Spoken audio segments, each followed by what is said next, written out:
Hi everyone, I have another Dollar Tree planter DIY for you all as my snake plant really needed to be repotted. It's growing a new baby and a few of its leaves were dying off on me, so I wanted to make sure it had better soil for drainage. So I'm showing you some planters I saw in at home. These were rather expensive. They're $90 a piece. They are plastic, but they do have a faux cement look. They're very nice. So these are some of my inspiration items. And then I did purchase with gift cards, mind you, these planters that are heavy and actual cement from World Market. More about those on my Instagram. Please subscribe to me on Instagram and TikTok and YouTube. Now let's get started.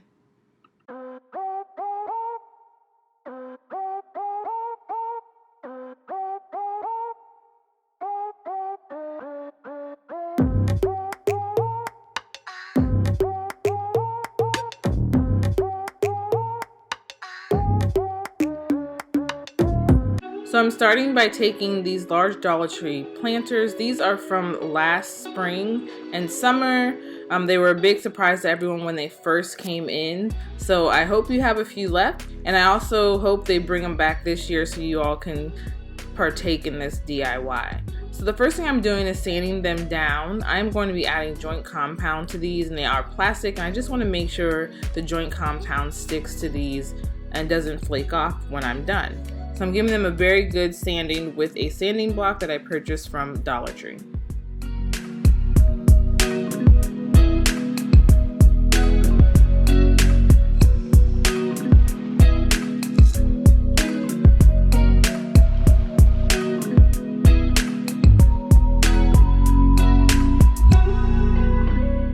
Once I've sanded everything down, I'm giving it a good wipe down with an old rag. It doesn't have to be super lint free. Like I said, I am adding joint compound. I'm not painting directly on these. And you'll note one of the pots was already painted black from a previous project that I did last year. If you missed my DIY Dollar Tree planters video, I will link it above in the cards as well as below in the description box.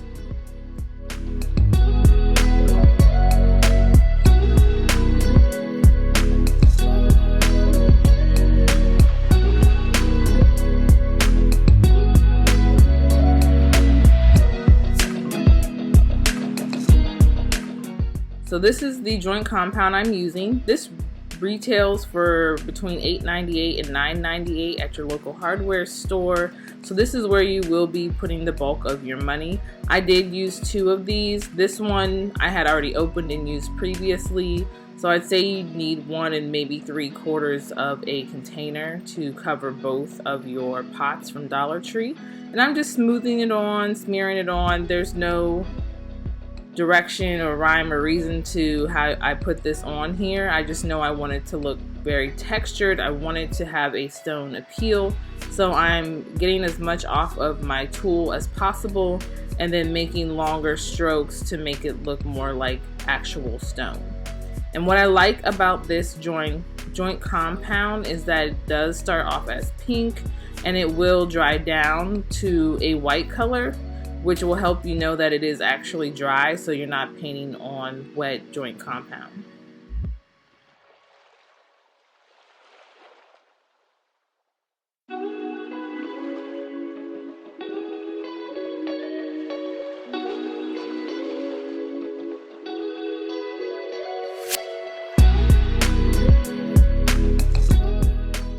And it's not a DIY if your hands aren't messy.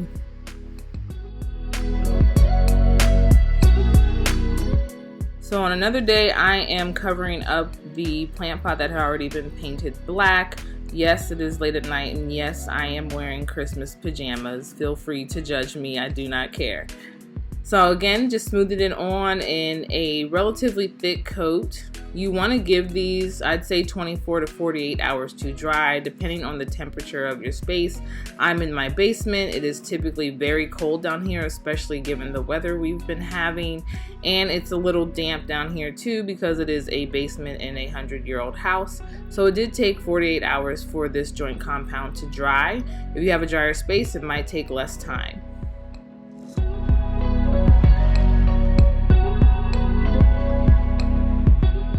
here's what it all looks like when it's dry. It's nice and white, and you can tell that everything's done. A little bit of the rope detail showing through, but I think that just adds to the texture of the piece. And then of course the piece I just did, the pot I just did, is still pink over here. So you can see the difference.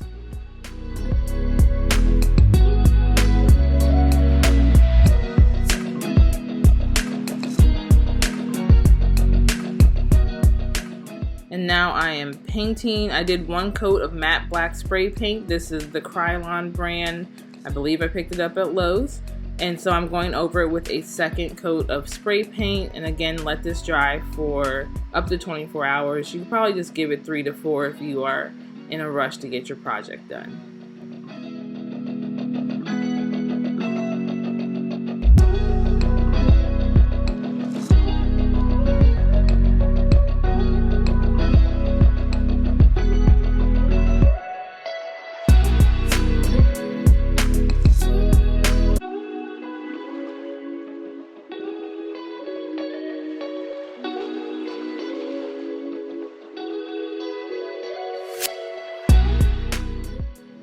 So I'm going to take these new, I guess they're water catchers for your plant pots. They're huge and they work perfectly with these particular pots. I found them at Dollar Tree. They have wheels, so they're really good if you have larger pots in your house that you need to move around, even if you're just cleaning around your plants. I'm going to take this bucket and use it as my actual planter for my snake plant and put it inside, and then the piece from Dollar Tree will catch any water that comes through. So I'm spray painting the top of this matte black as well, just in case the purple decides to peek through. But these buckets do come in black, so if you do happen to find them in a more neutral tone, pick them up and you can avoid having to spray paint the top.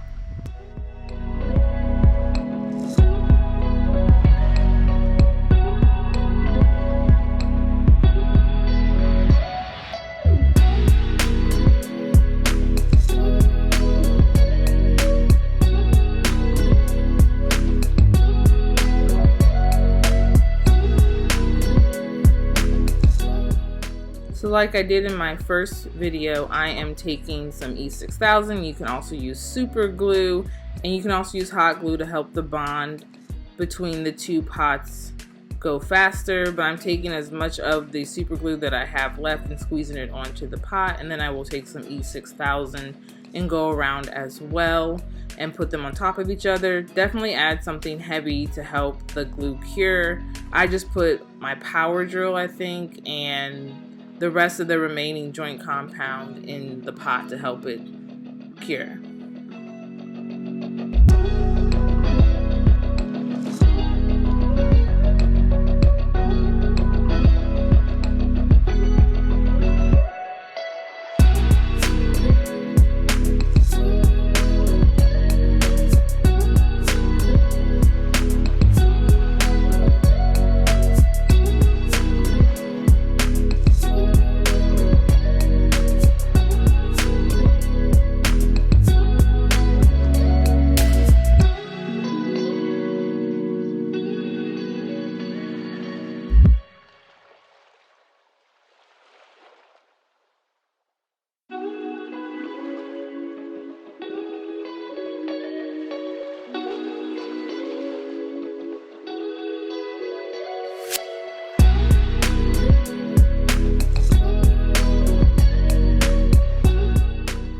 I'm going to add some drainage holes. I'm showing you here and really just wasting tape because I forgot I had this heating tool, but you can take a power drill and go through. I'm adding the tape to make the drill go through a lot softer. I have broken several plastic pots by using the power drill because it was just a little too heavy-handed, and it cracked the pots. So to protect it, definitely put down some tape and take your time.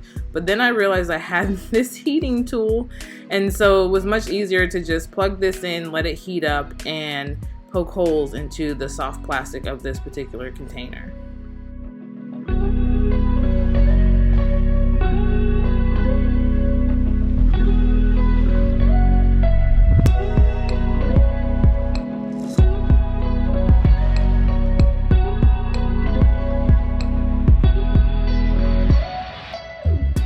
Just a disclaimer, definitely take your time with this tool and be very careful. It got really hot, and of course there's a little bit of smoking from going through plastic several times. I also removed the sticker in the middle to make another drainage hole. I didn't want to burn through the sticker portion as well.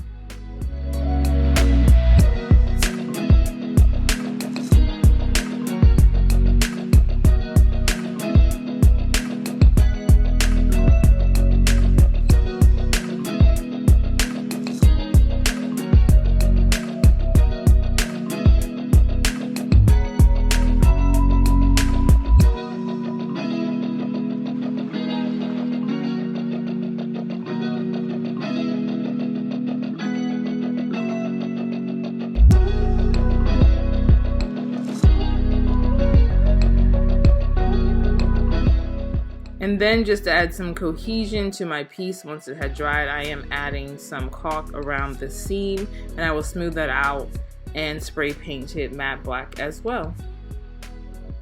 Take your time with this, there's no rush.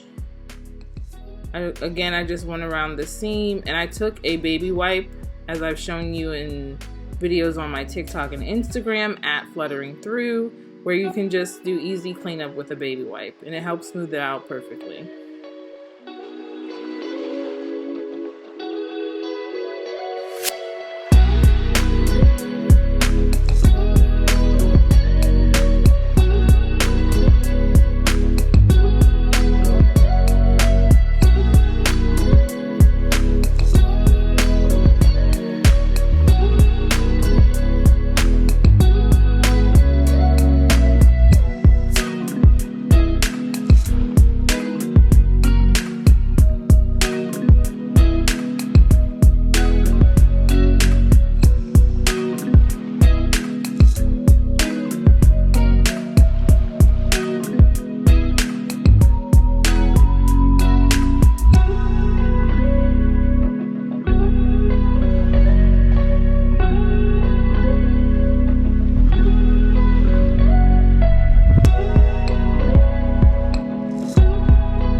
So I found this paint sample called Less Brown at Lowe's hardware store. It's Valspar paint, and I'm going to use it to add some definition to the detailing from the joint compound on these planters. So I'm just dry brushing it on. I have some paper towels down on my table, and I will dip this in the paint and then brush it onto the paper towels as well. And it does look a lot brighter here, but this will pare down as it dries and it won't be as sandy looking.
And then as the less brown color dried, I took some of the matte black spray paint and I sprayed it onto my brush just to add some more contrast to this piece. You can use white paint, you can use gray paint, whatever you think will work to highlight the details and bring them through from the joint compound. I also wanted it to be more black, so I did add on some more black.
This turned out really well. I just needed a quick planter for my snake plant, and I'm going to add some Spanish moss onto the top. This will help seal in some of the moisture too and keep the plants healthy and hopefully deter some of the fungus gnats I've been fighting tooth and nail for the last year.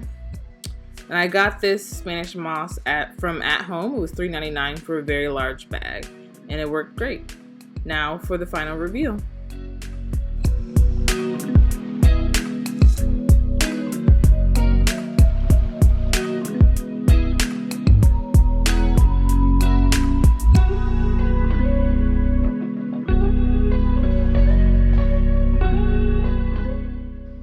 Thank you all for joining me. I will see you in the next video. Bye.